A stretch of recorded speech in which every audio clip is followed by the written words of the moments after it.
Song. I'm your conferences and engagement manager, and the other part of the S&P is the P, which is... I'm Paul. Oh, look at you pointing that. I don't know. See, I don't know what this recording is going to come out like, but who? Right, exactly. We'll just do that and we'll fix it in post. I'm Paul Caputo, NAI Deputy Director. I'm happy to be here.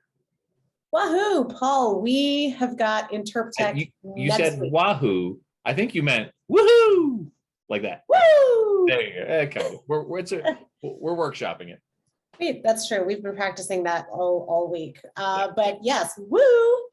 We are excited because next week is InterpTech, and the lineup is, man, we've just been working so hard on this, on it's so getting cool. It's gonna be so much fun. content.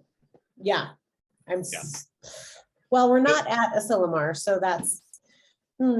I'll tell you what, that's one of the all-time beautiful places in the world that I've ever gotten to experience. I really enjoy going there. But in the absence of the expense of getting to Asilomar, because guess what? It's not always cheap to get there, right? Like it's got a small airport nearby, et cetera, et cetera, et cetera.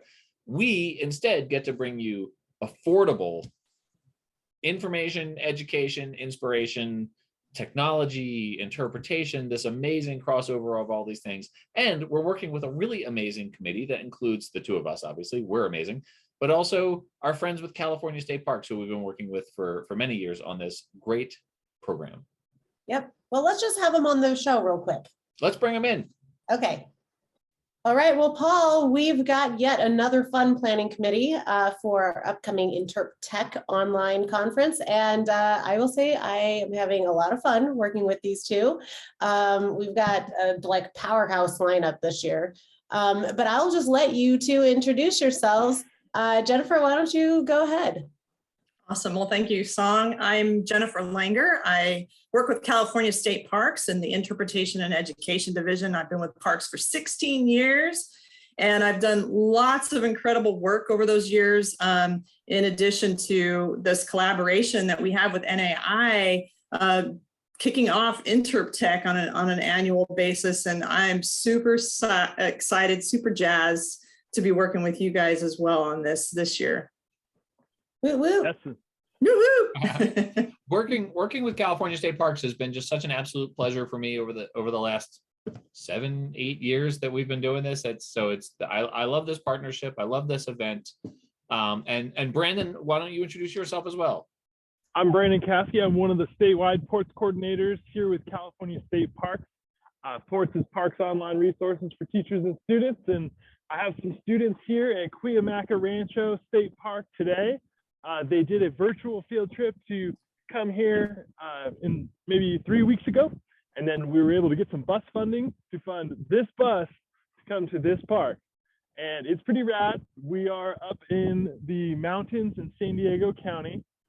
So we've got 57, 58 students that are running around the park today. So it's very exciting, but InterpTech is coming up, and we're very excited because a lot of the tools that we utilize at ports here for programs like this are going to be debuted at InterpTech. So we're fired up. Brandon, you're always fired up. That is true. Woo! Yeah, I love it. With, like you said, Brandon, we've got a really great lineup here for InterpTech. Do you want to kind of give us, I don't know, not your top pick, because I know we can't really pick a top pick. We like them all, but give us just a little glimpse of maybe who's presenting. I'll start at the top. The first presentation is Time Looper, and we are going into this wild thing that honestly I don't really understand 100%, but I'm going to figure it out before InterpTech, and it is called the Metaverse. Luckily, I am not presenting that, so these folks will tell you all about it. But basically, it's a cool digital environment where park visitors can visit one digital environment together, and a parks person could be in there and provide a tour or some kind of event. And it's just emerging technology. We have nothing like it in the parks. We're very excited to try and implement some of this stuff. So this is the latest and greatest, and I'll even be learning in that presentation space. I'm very excited. Me too. And I think that's what InterpTech's all about, right? It's really bringing those emerging technologies and innovations like to the forefront so that we can be in the know, because these are things that we need to know about. They're coming, they're here, but there are things that are, yeah, they're here. And whether we like it or not, it'll be on our table. It'll be knocking at our door before we know it. And so InterpTech gives us the opportunity to showcase and highlight these things, be at the forefront, and then use these things in experimental ways to, improve our interpretive programs or whatever your endeavor is that would incorporate technology and innovation to really, bring forward the things that you're working on. That's what this is about. So it's really exciting. I'm personally very excited for the metaverse thing for sure. That's the metaverse is certainly all the rage, and we've got, whether they're using the term or not, there's a lot of folks who are working in the metaverse who are, going to demonstrate what they have going on. Certainly, California State Parks has always been on the forefront of technology. It's one of the reasons that this conference exists in the format that it does. But then we also have some folks coming in from literally all over the world to talk about some really great technology. So we'll have an excellent balance of the great work that State Parks is doing, and then some other interpreters who are doing some really innovative work. So it's one of my favorite events every year. I do miss actually being in Pacific Grove, California for it, but even online, it's the actual content is spectacular. Can't agree with you more on that, Paul. For sure. Maybe not. Absolutely. One other cool presenter I'd love to highlight is we have a master educator and the executive director of CUE, which is the Computer Using Educators group, and they are all about bringing cool tech to the classroom. And so we have Mike Volmert coming on, and he's going to be showcasing a project he's working on where students take Raspberry Pi devices and they build computers that collect data about state parks. So I'll pretend these students here were coming on the Raspberry Pi excursion. They could build computers that measure temperature, humidity, soil moisture, things like that. And if we can get them onto the network, we can actually remote monitor a lot of the stuff. Students can take all that data in and analyze it, and then they can come back and through a reverse ports program, they can tell us what's happening in our parks. So it's a really exciting thing that gets kids involved, it gets them in the parks, and it really creates a sense of ownership in these beautiful places that we have here.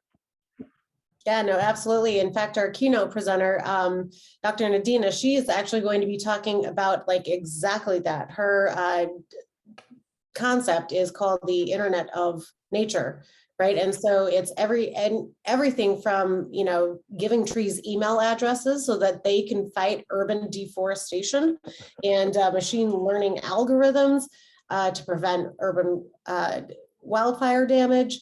I mean, my mind is already exploded out of my head. And then we've got Tim Rademacher and Clarice is actually going to join us a little bit later. And Tim stuck a bunch of sensors on a tree in Harvard Forest, and that tree tweets about how it's feeling daily. True story. I love that. we need that for this. That is mind-blowing. It is so cool. So it's just about this weaving in the ecology and nature into technology so that we can be better equipped to tell the message of conservation, and then also help support it. So I am stoked for this. Totally. But this has been an amazing planning committee, and you guys are just super fun to work with, and we've got a great lineup, and I can't wait. But we do have a lot of work to do, so I gotta go. I gotta go do some work. And Brandon, you obviously have a busload of kids running around that you gotta go wrangle. I don't know if you can see them, but there's a bunch of them in green shirts over here, and they are just as fired up as we are. But for being here, not for InterpTech. It looks like they're all wearing camouflage right now, because I couldn't see any kids in that. Oh, that's perfect. That's perfect. Of I course, have a demo that you can't see. Oh, there's way more over there, I guess. Well, we will Just take kidding. your word for it, but we will let you go wrangle your kids. And yeah, very much looking forward to InterpTech. But thank you both for being on S&P, and we'll talk to you very soon. Thanks, Right Jennifer. Super on. excited. See you all at InterpTech. Okay. Well, yes, I am so excited. Paul, I have triple booked myself today. So we do have our one of our featured presenters, but I got to run. So do you mind talking to Go on. Clarice? So yeah, so you've got a lot to do. We need to get you off out there planning InterpTech because it's coming next week and there's so much to be done. So you are excused for just a moment while I go and speak with Clarice Hart from the Harvard Forest, where they have this incredible, very smart, because it's a Harvard tree, so obviously it's smart, this tree that tweets. And so we're going to hear about that. We're going to get a sneak peek at that. And then that's going to be one of the featured presentations at InterpTech next week. All right. BRB. I'll be right back. And you talk to Clarice. I will. All right. Well, so Song had to run. Song is busy planning InterpTech, which is just, the clock is ticking. InterpTech's coming. And so Song had to run and go do some planning things on InterpTech here. So I get to speak with you, Clarice, about the tweeting tree and how that serves as sort of a framework for a larger discussion about nature and technology. So I guess what I'll ask about first is that your keynote address at InterpTech is going to center around the Harvard Forest's tweeting tree. And can you tell me just what the heck that means for someone who has not heard of the tweeting tree? And I've heard of it, and I think it's amazing. But what is the elevator pitch for the tweeting tree? Sure. So the tweeting tree is an ambassador for life in a changing environment.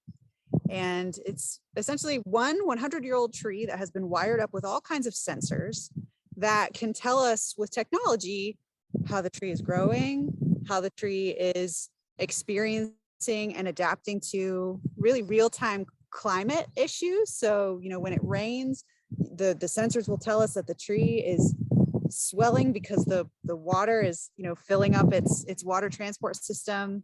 It can tell us that there's a lot of wind. And so that tells us a little bit about what's going on with the roots and the movement of the tree. It can tell us that we have cameras that can tell us when the tree is being defoliated by insects. So we really have an interesting look into the real-time experience of a tree. And then every time something kind of momentous or important happens in the tree's life, that will kick out a message to social media so that anybody can tune into what's going on with the tree.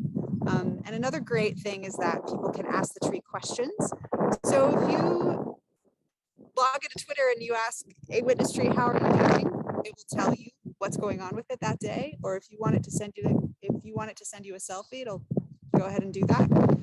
So we're really just trying to help people understand that trees are your neighbors and they're experiencing things in the environment just like we are.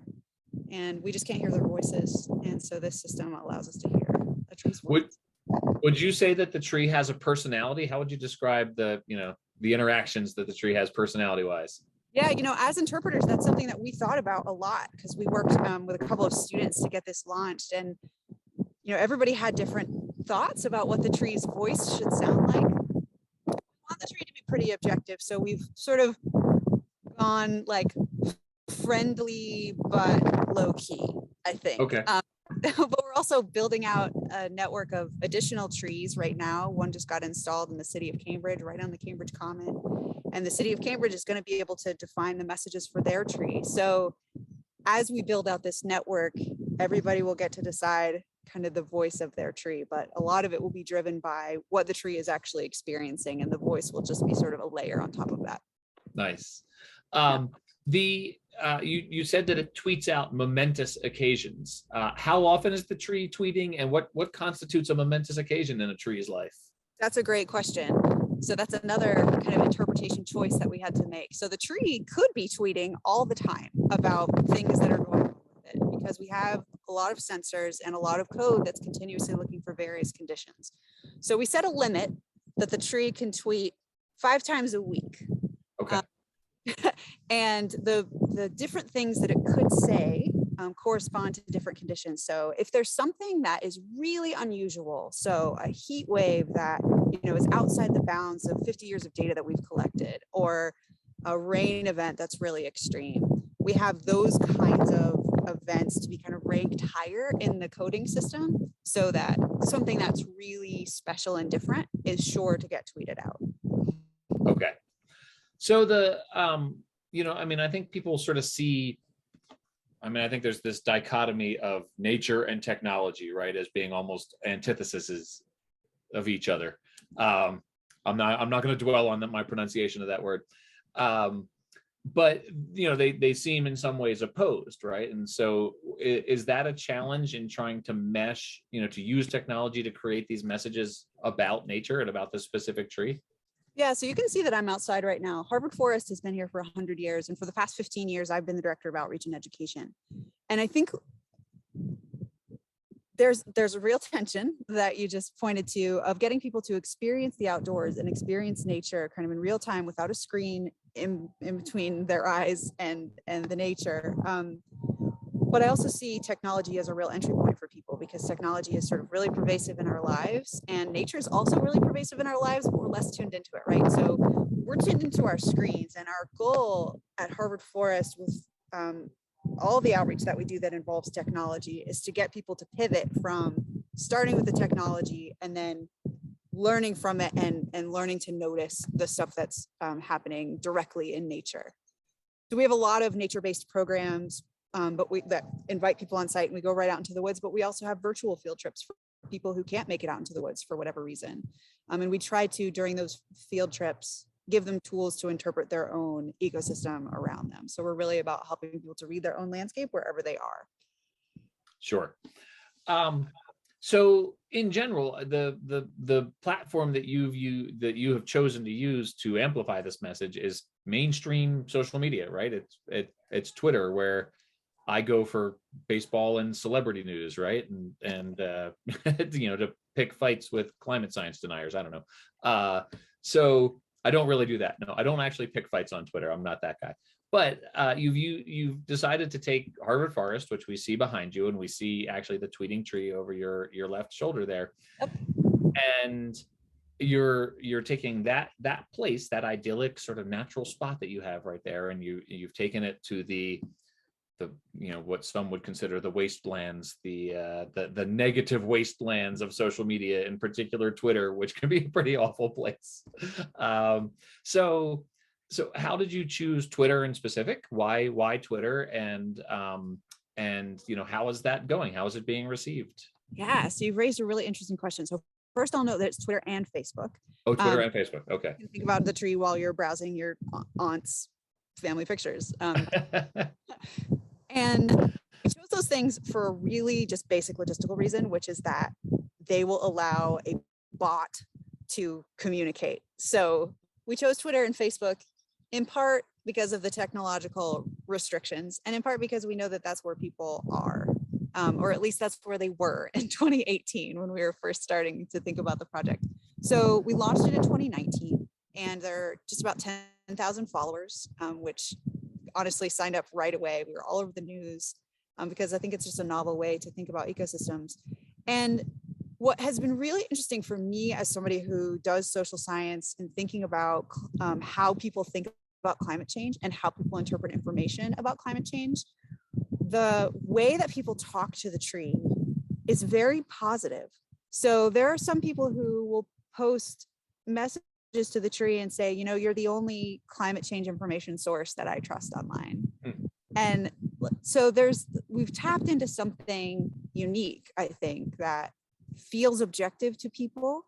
And trees are also really personal for people. So it just allows for this really unique kind of engagement. And there are other natural systems that are represented on Twitter. They aren't working with sensors like we are, but like the fog in San Francisco has a Twitter account, and cool. The Great Lakes has a Twitter account. So people are really ready to engage with nature on Twitter. And this is just sort of stepping that up into you're actually engaging directly for real with the thing. There's a lot of hesitation in interpretation, I think, and there are people who just objectively disagree with anthropomorphizing animals. Have you had any sort of that reaction to anthropomorphizing a tree? Yeah, we have. And even within the scientific community, you get that. we try not to actually have it be anthropomorphizing. Yes, the tree is speaking in the first person, but it's not really talking about its feelings so much as just reporting what's happening in its life. Mhm. So it's a fine line between Yeah. just fully anthropomorphizing and letting, you know, the data speak for itself. Okay. Well, that sort of answers my next Have that question. conversation. Yeah. I was going to ask you whether all the success on social media has gone to the tree's head here. So it sounds like probably not. I hope not. So you and Tim Rademacher, who co-founded this project with you, will be giving the keynote at InterpTech. You're going to be bringing all of this fantastic information and this fantastic project to our audience at InterpTech, which is going to be our kickoff is the evening of April 25, and then sessions 26, 27, 28. So that's just around the corner. Clarice, thank you so much for taking time out to chat with us. Where can people find you and this project on social media or online? Yeah, at Harvard Forest, and at a witness tree is the Harvard Forest tree, and then that will get you to the whole network of new trees that are being built out now. Fantastic. We will see you at InterpTech, and thank you so much for taking the time to talk with me. Thank you, Paul. Song, welcome back. I'm Thank telling you. you're going to have to attend InterpTech next week, which I think you were probably already planning on doing, to hear about all the amazing stuff that Clarice and I were just talking about. It was pretty cool. It's a little windy. It's a little windy out there in the Harvard forest, but the tree is tweeting through the wind. It was an amazing conversation, and I'm very grateful to Clarice for joining me while you were off doing work. But you'll get to hear all about it next week on InterpTech. I'm so excited. Yes, registration is still open. I think we're going to leave it open through Monday. So yeah, hustle. It's very inexpensive. I think it's like $79, and go to interpnet.com/conferences, and you can find InterpTech there. So get registered. Yeah, or just go to interpnet.com/InterpTech. Find it right there. True story. Clearly. Well, being experts in technology, we were able to set up all these shortcuts for all of our events. So interpnet.com/InterpTech. InterpTech. All right. Hey, thanks everybody. We'll see you again in a couple weeks. And we'll see you next week on InterpTech. First things first.